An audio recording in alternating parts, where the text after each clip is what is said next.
नमस्कार दोस्तों। जैसा कि हम सब जानते हैं कि मौजूदा भाजपा सरकार अपनी नीतियों के साथ समय समय पर एक्सपेरिमेंट करती रहती है। एक ऐसा ही एक्सपेरिमेंट भाजपा सरकार ने डिफेंस सेक्टर को रिवॉल्यूशनाइज करने के लिए किया है। अब रिवॉल्यूशन उनके हिसाब से। अब यूथ को ये रिवॉल्यूशन पसंद आता है कि नहीं, आइए पहले स्कीम के बारे में जानते हैं। ये स्कीम है अग्निपथ, जिसके तहत इंडियन डिफेंस सर्विसेज यानी इंडियन आर्मी, इंडियन नेवी और इंडियन एयरफोर्स के लिए नॉन ऑफिसर कैटेगरी में जवान चुने जाएंगे जो अग्निवीर कहलाएंगे। इन अग्निवीरों के विषय में कुछ विशेष बातें हम जान लेते हैं। इनकी उम्र सीमा 17.5 वर्ष से लेकर 21 वर्ष की होगी। एजुकेशनल क्वालिफिकेशन, जिस प्रकार की जॉब होगी उस प्रकार की एजुकेशनल क्वालिफिकेशन मांगी जाएगी। डिपार्टमेंट आर्मी, एयरफोर्स और नेवी। इन्हें ट्रेनिंग भी ठीक वैसे ही दी जाएगी जैसे बाकी जवानों को दी जाती है, लेकिन खास बात यह है कि इन चुने हुए जवानों में से सिर्फ 25% जवान का मतलब लड़के और लड़कियां, 25% रिक्रूट्स ही 4 साल के बाद रेगुलर सर्विस में कंटिन्यू कर पाएंगे। बाकी 75% रिक्रूट्स को एक कंपनसेशन देने के बाद एक तरह से रिटायर कर दिया जाएगा। आइए जान लेते हैं इसमें सैलरी क्या है। तो खास बात यह है कि यह सर्विस सिर्फ 4 साल के लिए है। इसमें पहले साल में आपकी सैलरी 30,000 होगी, जिसमें इन हैंड सैलरी 21,000 रुपए होगी और 9,000 रुपए अग्निवीर कॉर्पस फंड में कंट्रीब्यूट आपके सैलरी में से काट कर किया जाएगा, जो कि 9,000 रुपए है। और उतने ही पैसे गवर्नमेंट उस कॉर्पस फंड में जमा करेगी। यानी पहले साल यदि आपकी सैलरी 30,000 रुपए प्रति महीना है तो आपको 30 तारीख को 21,000 रुपए मिलेंगे और 9,000 रुपए कॉर्पस फंड में जमा होंगे और 9,000 रुपए गवर्नमेंट जमा करेगी। यानी 18,000 रुपए प्रति महीने कॉर्पस फंड में जमा होंगे। दूसरे साल यह सैलरी 33,000 होगी, लेकिन आपके हाथ में आएगी 23,100 रुपए। 9900 रुपए आपके सैलरी से काटकर कॉर्पस फंड में जमा किए जाएंगे और 9900 रुपए सरकार जमा करेगी। तीसरे साल आपके हाथ में आएगा 25,550 रुपए और 10,950 रुपए प्रति महीने गवर्नमेंट आपके सैलरी से काटकर कॉर्पस फंड में जमा करेगी और उतने ही पैसे गवर्नमेंट भी कॉर्पस फंड में जमा करेगी। चौथे साल आपके हाथ में सैलरी आएगी 28,000 रुपए प्रति महीने। 12,000 आपके सैलरी से काटकर कॉर्पस फंड में डाल दिया जाएगा और 12,000 सरकार प्रति महीने डालेगी। तो 4 साल के बाद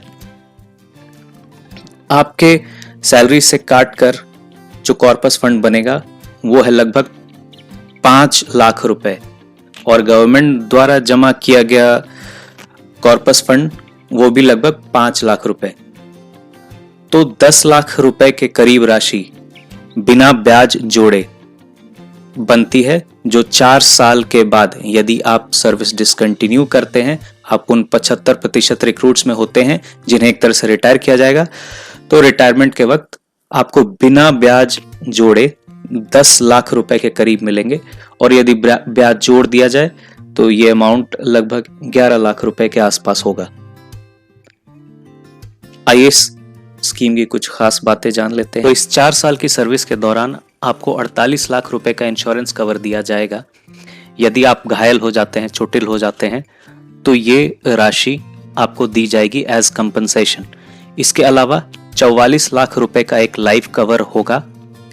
यदि सर्विस के दौरान आपकी मृत्यु हो जाती है तो ये 44 लाख रुपए आपके परिवार को दिए जाएंगे और जितनी सर्विस आपकी बची है उतनी सर्विस की सैलरी भी दी जाएगी।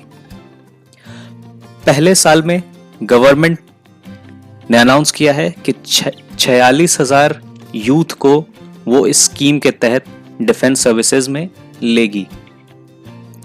4 साल के सर्विस खत्म होने के बाद आपको अग्निवीर स्किल सर्टिफिकेट दिया जाएगा, जो आपको आपकी अगली जॉब पाने में मदद करेगा।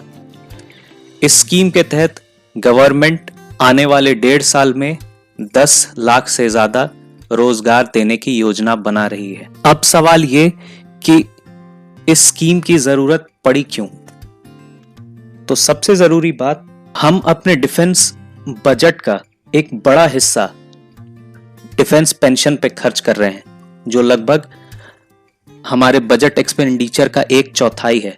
ये राशि हम अपने मिलिट्री को मॉडर्नाइज करने, नए नए वेपन्स खरीदने पे भी कर सकते हैं, ऐसा गवर्नमेंट का मानना है।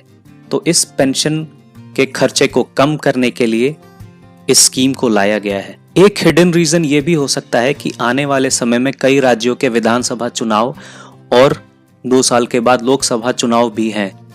तो यूथ में बेरोजगारी को लेके एक गुस्सा है, जिसे भाजपा कम करने की कोशिश कर रही है। बहरहाल एक कोशिश ये भी है कि आर्मी की एवरेज एज, जो कि आज के समय में 32 साल है, को घटाकर 26 से 28 साल की जाए, ताकि नए यंग और फिट लोग आर्मी में आ सके। क्योंकि यंग यूथ हमारा ज़्यादा टेक्नोलॉजी ओरिएंटेड होता है, नई नई तकनीक को अडेप्ट करने में, सीखने में, स्किल्स को सीखने में वो कंपैरेटिवली पुराने लोगों के कंपैरिजन में ज़्यादा ग्रैबिंग पावर होती है उनमें। तो ये एक बड़ा रीज़न हो सकता है। एक रीज़न ये है कि हमारी सरकार चाहती है कि एक डिसिप्लिन्ड और देशभक्त युवाओं की फौज देश में तैयार हो, जो कि देश को किसी इमरजेंसी के वक्त एक रेडीमेड आर्मी बनी हुई मिल जाए। इस तरह की स्कीम्स कई अन्य देशों में भी चलाई जाती हैं।